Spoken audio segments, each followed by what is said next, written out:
Periodic Security Assessment. Control B.8. And it exists because controls that look perfect on paper have a habit of failing against someone who is genuinely trying. Here's the breach that proves it. August 2022. LastPass, a password manager trusted by tens of millions, discloses that an attacker stole source code and technical documentation. They say no customer data was touched. Then in December, the real news lands. Using what they learned in August, the attacker had gone after one of just 4 DevOps engineers with access to the shared cloud backups, and walked away with encrypted customer vaults plus infrastructure secrets. 33 million customers. Those stolen vaults are still being brute-forced offline today. And the way in was not the corporate network. The attacker compromised the engineer's home computer. There was media server software on that personal machine carrying a known vulnerability that was already 2 years old and had never been patched. That gave them remote code execution. They installed a keylogger, and they captured the engineer's master password for the corporate vault. But here is the real failure. LastPass did run security assessments of its corporate environment. The attack succeeded because it went around that environment entirely. The path privileged access to production cloud backups, originating from an unmanaged personal device, was never in the scope of any penetration test. The testing wasn't wrong. The scope simply didn't match the actual attack surface. So what is periodic security assessment? It is the structured, independent evaluation of whether your controls genuinely work, penetration testing, red team exercises, vulnerability assessments, and control reviews.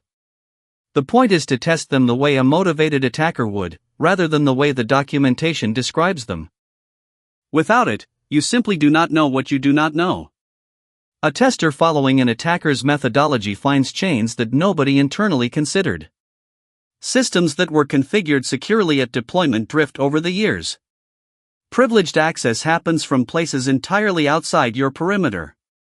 And controls that each look adequate on their own turn out to be inadequate when they are tested as a sequence. At LastPass, the gaps were specific. The remote privileged access path was never in any assessment scope. A 2-year-old vulnerability sat unpatched on the device of someone with access to the most sensitive backups in the company. Encryption was treated as a complete compensating control, but if the attacker can steal the decryption keys and the master password, encryption protects very little. And most fundamentally, access to production backups was permitted from personal, unmanaged machines. So what does good look like? Annual penetration testing by a qualified independent firm, scoped to cover the environments most likely to be attacked. Cloud environments explicitly in scope, tested by people with genuine cloud expertise, because cloud attack techniques like identity privilege escalation and cross-account trust abuse are nothing like on-premises techniques. Red team exercises that simulate a realistic multi-stage attack and test whether you detect and respond, not just whether the control exists. Privileged access paths assessed as their own attack surface. And findings that are risk-rated, owned, and tracked to closure with deadlines. How does an auditor test it? You request the penetration test reports for the period and assess the scope, the methodology, and the credentials of the firm. You take the most recent report and trace every critical and high finding through to a remediation action, flagging anything still open with no exception and no compensating control. You assess whether scope covers the full surface cloud, SaaS platforms, remote access.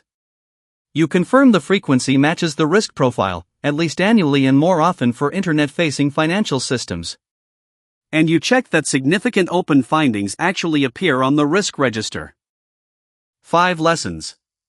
1. Define your full attack surface before you scope the test. Every privileged path to a sensitive system counts, wherever it starts. 2. Put cloud in scope, and verify your testers actually have cloud expertise, because many do not. 3. Implement privileged access workstations, so access to your crown jewels can only come from a hardened, managed device. That single control would have stopped this attack.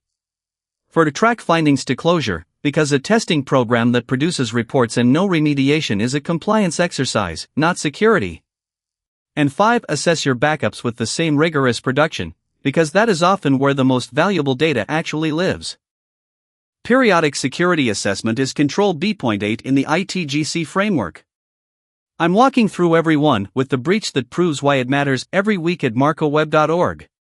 Subscribe to get them in your inbox, and try the free ITGC audit tool.